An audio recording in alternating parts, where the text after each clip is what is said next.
हुए आज का टॉपिक प्रारंभ करते हैं। आज का जो श्रृंखला है, आज ये टेस्ट पेपर आपके सम्मुख लेके हुए आया हूँ। जो पहला क्वेश्चन है यह अभिज्ञान शाकुंतलम के रचयिता है।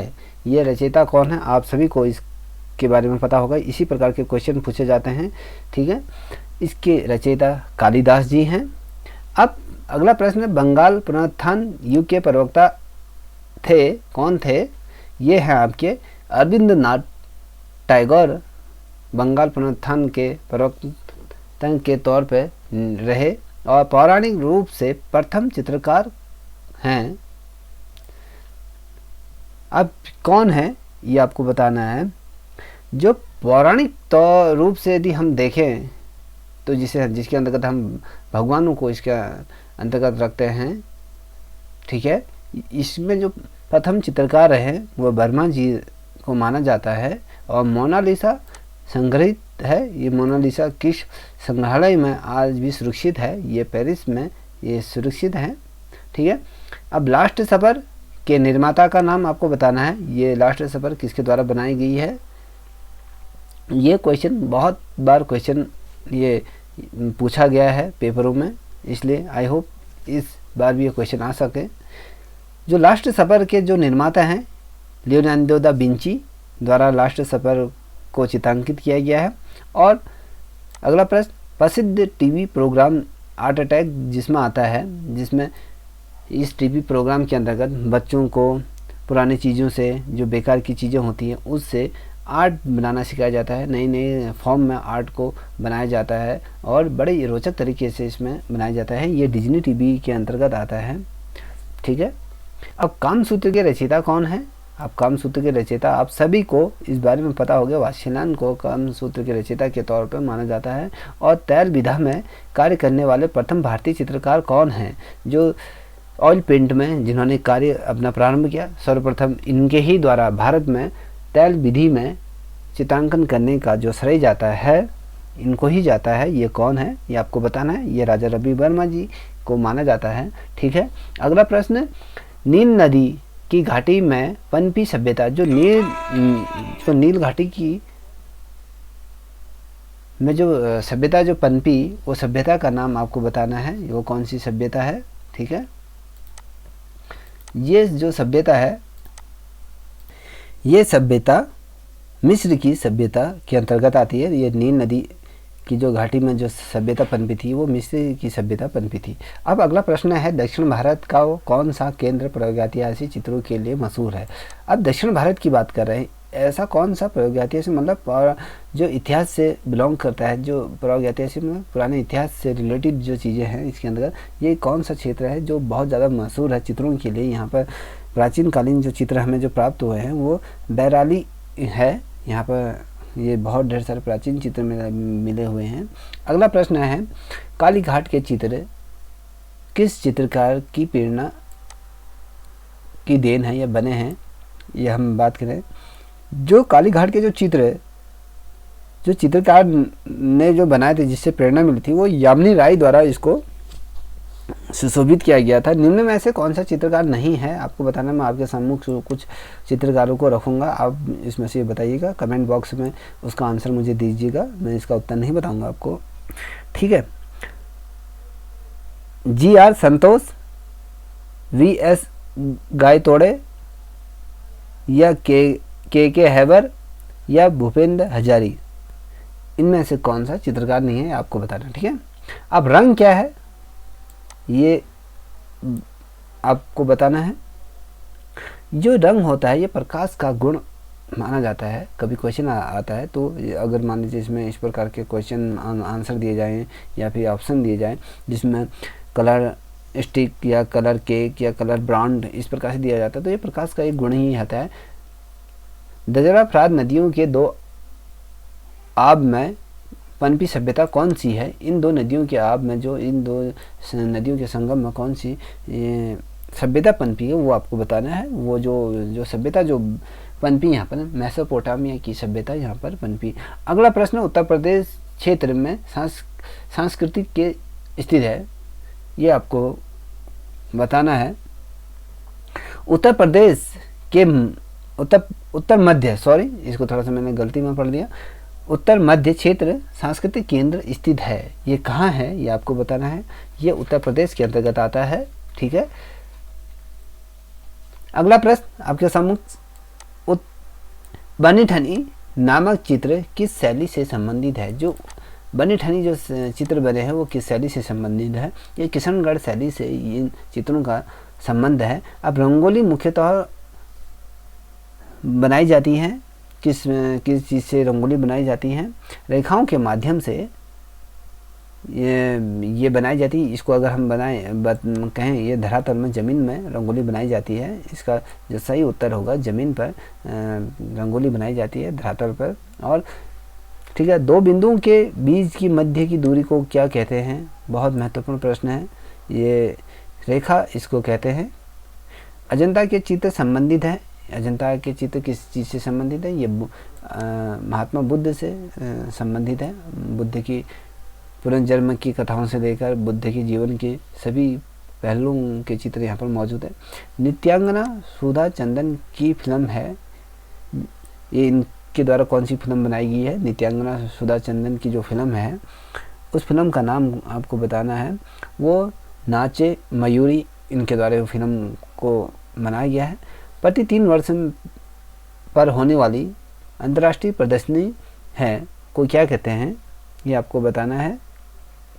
तीनाले ये पेंटिंग, ये प्रदर्शनी को कहा जाता है। एकल जो प्रदर्शनी लगाई जाती है, जो 3 वर्ष में एक बार जो प्रदर्शनियाँ लगाई जाती हैं अंतर्राष्ट्रीय स्तर पे, उसे तीनाले कहा जाता है। ठीक है, अगला प्रश्न, वास्तु तकनीक की रेखाएं भारतीय कलाओं से प्रेरित है, लेकिन तकनीक को बताना है आपको। जो ये तकनीक है ये जापानी प्लस चीनी तकनीक से बनाई गई हैं। ये रेखा है, वास्तु तकनीक की रेखाएं भारतीय कलाओं से प्रेरित है। जो ये भारतीय कलाओं से जो प्रेरित है, जो रेखाओं से, वो जापानी होता है, चीनी। ठीक है, अब अगला प्रश्न है, मुगल चित्रकला शैली का स्वर्ण युग कहा जाता है। मुगल काल का, ये इस प्रश्न को इस प्रकार से पूछा जाता है, मुगल काल का स्वर्ण युग किसके काल को कहा जाता है, ये किसको कहा जाता है, ये ऐसे भी आ सकता है। जो मुगल चित्रकला का जो स्वर्ण युग जो रहा है, जो मुगल काल, जो फली फूली, जो चित्रकला को एक नई दिशा और नया आयाम जो मिला जिसके काल में, वो आपके हैं ये जाकिर के काल में सर्वाधिक ये चित्र को महत्वता दी गई है। इसी के समय में सर्वाधिक चित्रों बनाए गए। या हम प्रकृति चित्रण की बात करें या फिर व्यक्ति चित्रण की बात करें या दरबारी चित्रांकन की बात करें, तो इनके समय ही सबसे ज़्यादा चित्रों को बनाया गया है। ठीक है, अब अगला प्रश्न है, हबीब तनवीर एक है, ये कौन है, ये आपको बताना है। ये एक नाटककार रहे हैं। और अगला प्रश्न है, ईसा धर्म की पुस्तक बाइबिल मूल रूप से किस भाषा में लिखी गई है। जो ईसाइयों की जो धार्मिक पुस्तक है, जिसे बाइबिल के नाम से जाना जाता है, उसे किस भाषा में लिखा गया है। यह हेब्रू भाषा में इसको लिखा गया है। होमर द्वारा लिखित महाकाव्य का नाम आपको बताना है। इनके द्वारा कौन सा काव्य लिखा गया, ये महत्वपूर्ण प्रश्न है। ये कई दफ़े एग्जामों में पूछा गया। इलियड इनके द्वारा लिखा गया।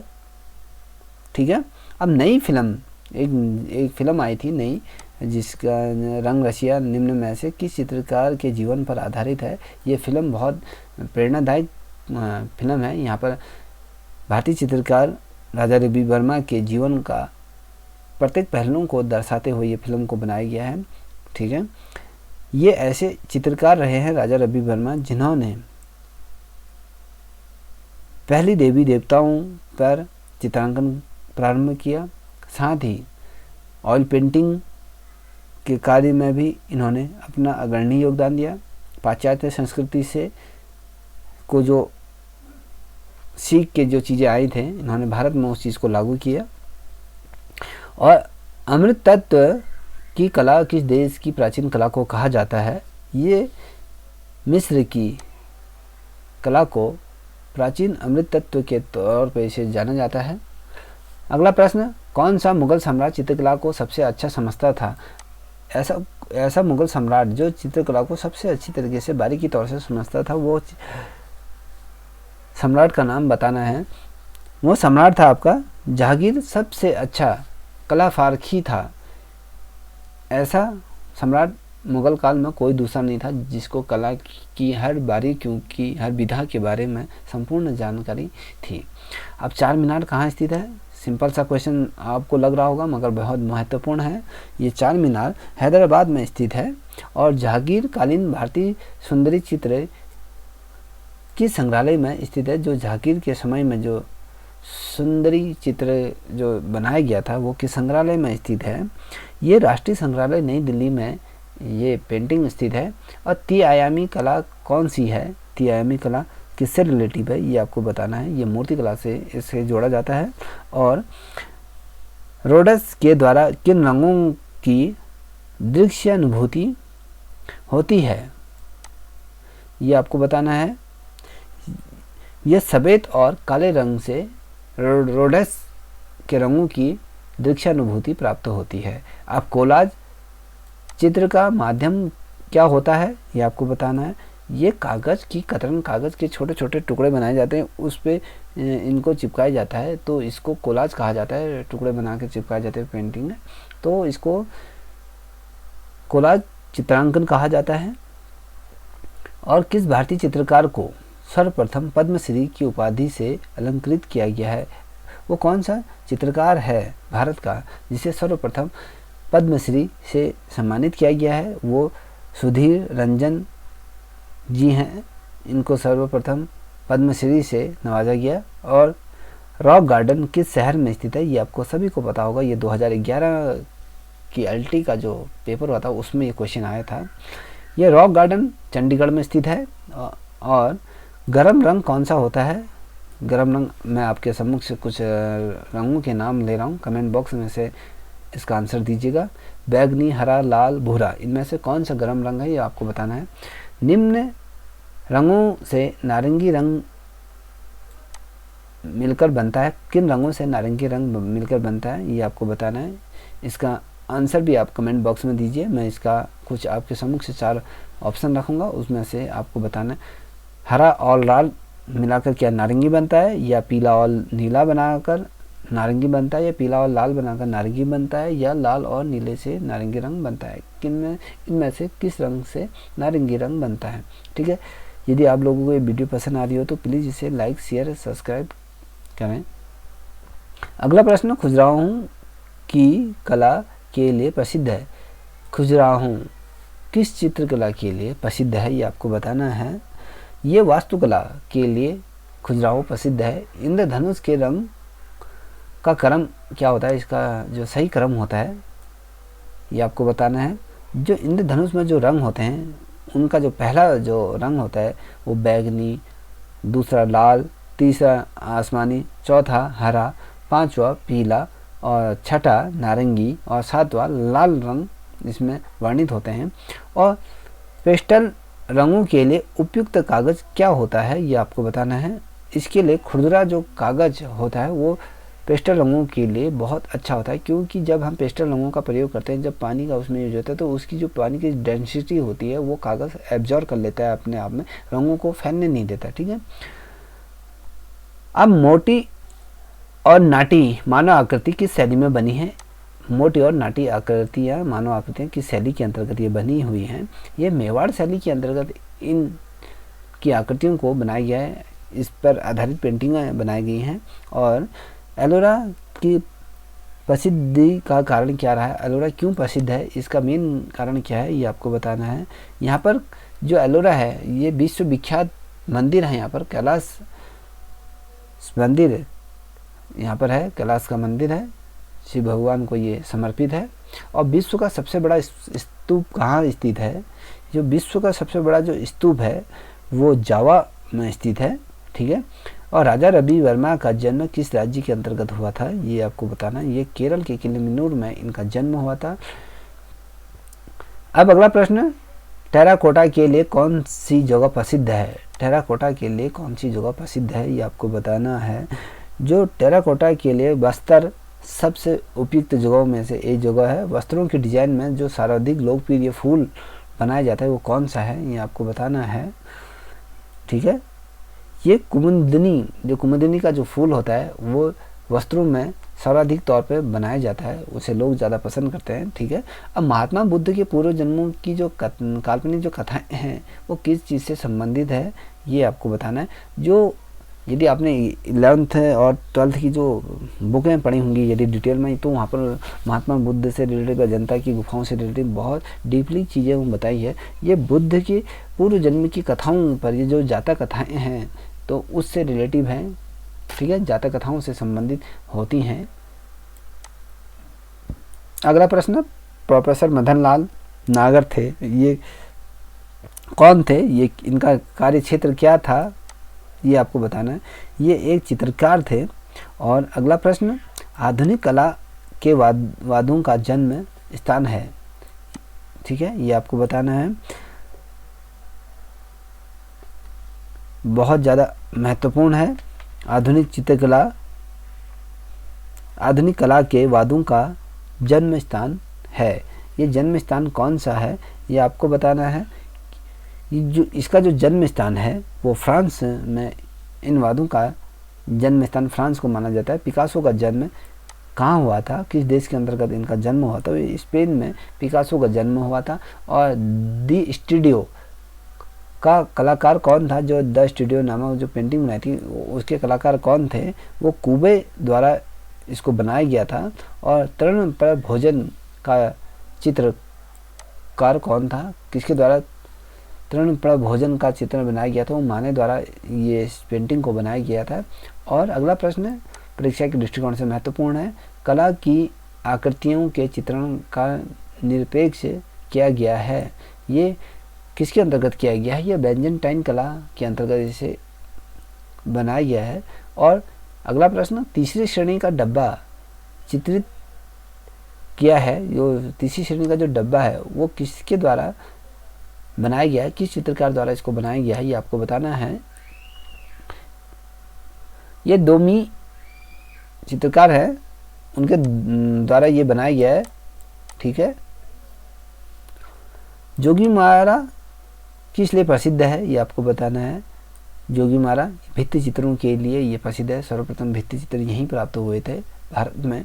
यदि बात करें हम अजंता या बाघ गुफाओं में भी ये चित्र, भित्ति चित्र प्राप्त हुए। सर्वाधिक जो भित्ति चित्र जो देखने को मिलते हैं ये जोगीमारा की गुफाओं में मिलते हैं। और बादामी की गुफाएं किस राज्य के अंतर्गत आती हैं, कभी क्वेश्चन आ जाता है, तो ये महाराष्ट्र राज्य के अंतर्गत आती हैं। ठीक है, अब पोथी चित्रणों का निर्माण किस राजवंश ने करवाया था, जो पोथी चित्रण के लिए ये पाल वंश के शासकों द्वारा कराया गया था। हुमायूं का दरबारी चित्रकार कहाँ का रहने वाला था, ये आपको बताना है। जो हुमायूं का जो दरबार का जो चित्रकार था वो ईरान के रहने वाला था। जब हुमायूं ईरान के दौरे में गया था तो वहाँ पर उसको 2 चित्रकार मिले थे, उनमें से वो 2 ही चित्रकार इसके राजघराने में, इसके दरबार में रहे, जो विश्वविख्यात चित्रकार हैं। ठीक है, अगला प्रश्न, अशोक के किस शिलालेख पर मयूर की आकृति है, अशोक के किस अभिलेख पर मयूर की आकृति है, ये आपको बताना है। नंदगढ़ की आकृति पर मयूर की आकृति है। रागदीप चित्र किस शैली का है, रागदीप चित्र किस शैली का है, ये बूंदी शैली का ये चित्र है। ठीक है, अब अगला प्रश्न, उदयगिरी की गुफाएं किस धर्म से संबंधित है और ये किस धर्म को दर्शाती हैं, ये बताना है आपको। ये हिंदू धर्म को प्रदर्शित करती है। ठीक है, अब अगला प्रश्न, आधुनिक भारतीय चित्रकारों में लोक कला से प्रभावित चित्रकार कौन है, ये आपको बताना है। ये जामिनी राय सबसे ज़्यादा भारतीय चित्रकला के जो लोक कला है उससे प्रभावित, भारत के लोक जीवन पर आधारित हो या भारत की जो कलाएं हैं, पर्व हैं, उनसे ज़्यादा प्रभावित थी। और प्रख्यात जो चित्र वीनस, ये किसके द्वारा बनाया गया था, ये आपको बताना है। जो वीनस का जो चित्र बनाया गया है ये राफेल द्वारा ये इसको बनाया गया है। ठीक है,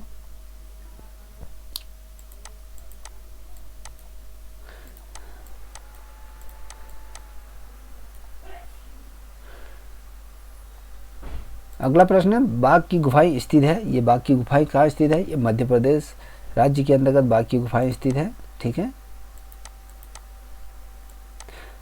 अगला प्रश्न आपको बताना है, निम्न में से कौन सा जल रंग अर्ध माध्यम में नहीं है? ये कमेंट बॉक्स में लिखिएगा, मैं बता देता हूँ आपको। इसके ऑप्शन क्या है, टेम्परा, वाटर कलर, या वॉश, या पेस्टल। इनमें से कौन सा जल आदर्श माध्यम में नहीं है रहता है, ये बताना है। चित्रकार एम.एफ. हुसैन का पूरा नाम क्या है? मकबूल फिदा हुसैन के नाम से एम.एफ. हुसैन जाने जाते हैं। वो कौन बनेगा करोड़पति में जो द्वितीय होस्ट की मेजबानी की थी, वो किसने की थी? वो शाहरुख खान द्वारा इसकी होस्टिंग की गई थी। गीतांजलि के रचयिता कौन है? सभी को ये क्वेश्चन आता होगा। ठीक है, रविंद्रनाथ टैगोर द्वारा गीतांजलि की रचना की गई थी। और जागीरकालीन चित्रकार मंसूर का प्रसिद्ध चित्र कौन सा है? ये आप सभी लोगों को पता होगा। बांझ का चित्र मंसूर द्वारा बनाया गया, ये विश्व विख्यात चित्र है। ठीक है दोस्तों, यदि आप लोगों को ये वीडियो पसंद आए तो प्लीज़ इसे लाइक, शेयर, कमेंट करना ना भूलें। ऐसे ही वीडियो के लिए मैं कोशिश करूँगा कि इससे अच्छी वीडियो आपके सम्मुख से ला पाऊँ। ठीक है, आज के लिए यहीं तक। जय हिंद, जय भारत।